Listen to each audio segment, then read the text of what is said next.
Michael Knowles is a celebrated host of The Michael Knowles Show at the Daily Wire and the book club at PragerU.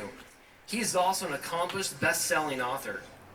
In addition to podcasts and radio, Michael appears regularly on television, and his writing has been featured in the Daily Wire, the American Conservative, Fox News, and more. He's also a traditional Catholic and therefore a favorite target of the FBI, and he has 2 sons. Let us welcome Michael Knowles.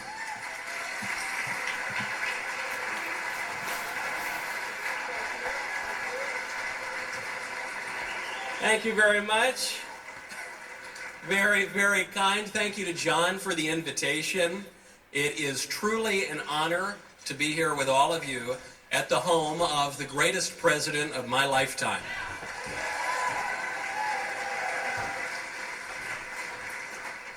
It is especially fitting to be here on the Feast of St. Joseph, patron of many things, but most notably families, workers, and the church, all of which are under attack today. Politicians attack the family legally by attempting to redefine it out of existence. They attack it materially by undermining the ability of workers to support their families, and they attack it metaphysically by persecuting the church, which gives the family its ultimate meaning as a symbol of Christ's love. These simultaneous crises are no mere coincidence. In a world governed by providence, I guess there really are no coincidences, and in politics there really are never any coincidences. These crises are the consequence of a concerted effort by our liberal opponents, who rightly understand that the family is the chief obstacle to their political goals. That is because the family is the fundamental unit of politics. The liberals, liberal at best, I should say, many of them are outright Marxists.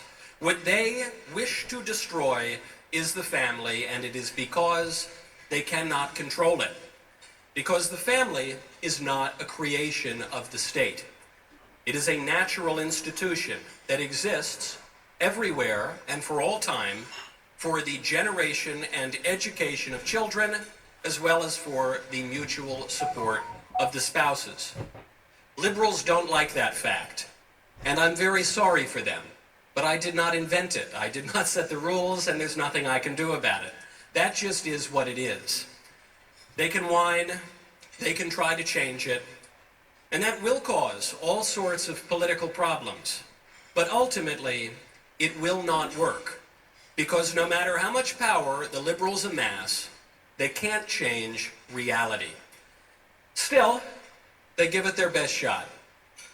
They attack the generation of children by promoting abortion and the ever-expanding alphabet movement.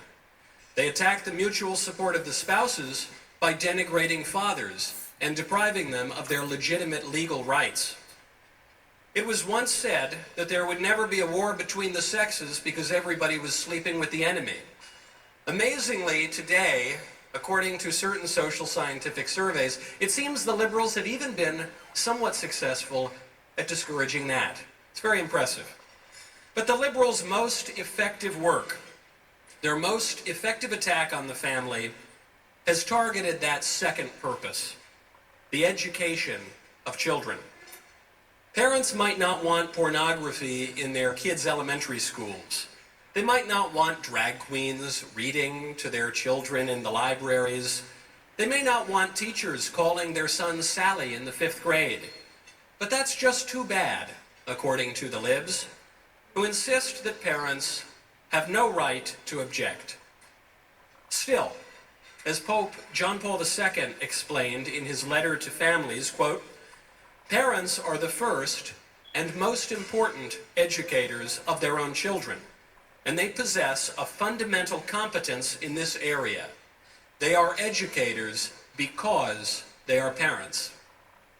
Education is not just reading, writing, and arithmetic. I'm not even sure public education still includes reading, writing, and arithmetic. I think it's mostly lesbian dance theory and the like now. I don't know. I haven't looked at a syllabus in a while. Regardless, education is more comprehensive than any of those subjects. Education means raising a child. It comes from the Latin verb ducere, to lead people out of ignorance, out of the slavery of their base passions, and into the freedom that comes by conforming our will to reason, and which reaches its fullest perfection by cooperating with God's grace. This is why we educate children, or at least we used to educate children, in the liberal arts. Education is supposed to train us to be free. It begins in the nursery, at the dinner table, in the living room. Children are constantly absorbing the ideas and the behaviors of those around them. That is why the liberals insist on removing children from their families at younger and younger ages. My father started school at age 6. I started school at age 5. Today, I'm not joking, I have friends whose children start school at age 2. What do they teach children at age 2? What do you study? These days, you probably study the same thing that you study at Harvard, but in any case, it's very bad. It can't possibly be good. Whatever the curriculum, the first goal of the liberals is to get the children away from their families. As long as children are raised by their families, the liberals can't control what they're taught. So they have to make both parents go out to work, so the kid goes to daycare. Then they have to take over the daycare. They have to take over all the schools, really. So the educators have to toe the liberal line. Then, if those stubborn parents still insist on raising their own kids, then the liberals just remove the children by force. I'm not speaking hypothetically or hyperbolically. Yesterday, the Supreme Court declined to hear the appeal of an Indiana couple whose child was taken from them because they refused to believe that a man can become a woman. Indiana's Department of Child Services took Jeremy and Mary Cox's son from them at the tender age of 16 because they refused to lie to their child. They refused to subject him to harmful medical experiments. They told him the truth, and the truth sets us free, and the liberals can't have that. That court decision marks a radical shift in the court's jurisprudence, which a century ago declared that, quote, "The fundamental liberty upon which all governments in this union repose excludes any general power of the state to standardize its children by forcing them to accept instruction from public teachers only. The child," the court goes on, "is not the mere creature of the state. Those who nurture him and direct his destiny have the right, coupled with the high duty, to educate him." The family, in other words, comes before the state. The rights of the family precede any right of the state. Most Republicans understand this fact, or at the very least, they pay lip service to it. Where the Republicans have gone wrong, however, is on the other side of the question, on the role of the state. Because the state is natural too. The state is important. Man is not an island entire of himself, but rather, man is the political animal. Too many Republicans in recent years have fallen into the trap of withdrawing from politics, of concluding that the government's frequent ineptitude means that we ought to focus solely on the culture or the private sector. I understand the impulse, but the practical consequences have been disastrous. It has amounted to a surrendering of virtually all political power to our opponents. President Trump, our once and we hope future president, we certainly do. President Trump has never fallen into this error. President Trump, refreshingly, has not been afraid to wield political power for its proper purpose.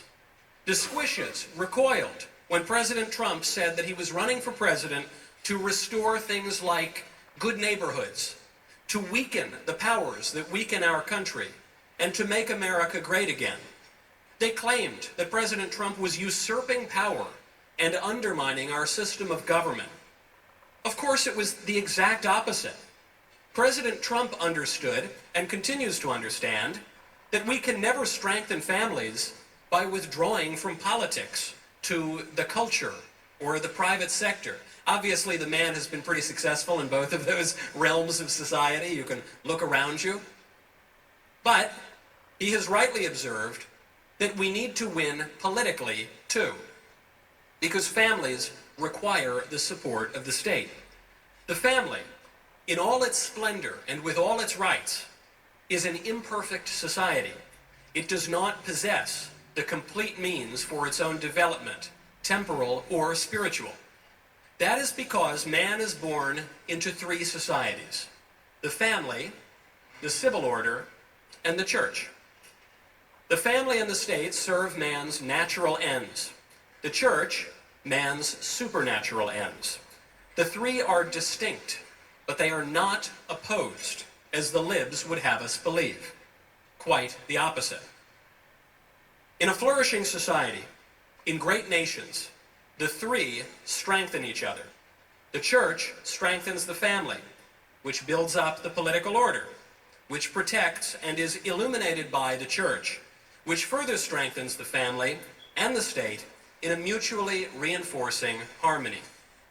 The liberals wish to sever all ties, to separate all three so as to destroy them, to advance a political project of total liberation. A nation made up of strong families that educate their children to serve God, to do good, and to avoid evil will be a great nation, but it will be a nation that respects limits, a nation that subjects the will to reason, a nation that rejects tyrants. God willing, the hour is not too late. Even if it is, one silver lining of that is that there are no atheists in foxholes. Prayer is frequently our last resort, and we could all use more prayer. Really, prayer ought to be our first resort. Happily, too, we learn from so estimable a saint as Teresa of Avila that St. Joseph, as head of the Holy Family, the man to whom our Lord in his humility subjected himself as Son on earth, has a particular sway in intercession. Our opponents are formidable. The threats are great. But hope is a virtue, courage is the prerequisite of all the virtues, and it is good to have friends in high places. Thank you very much.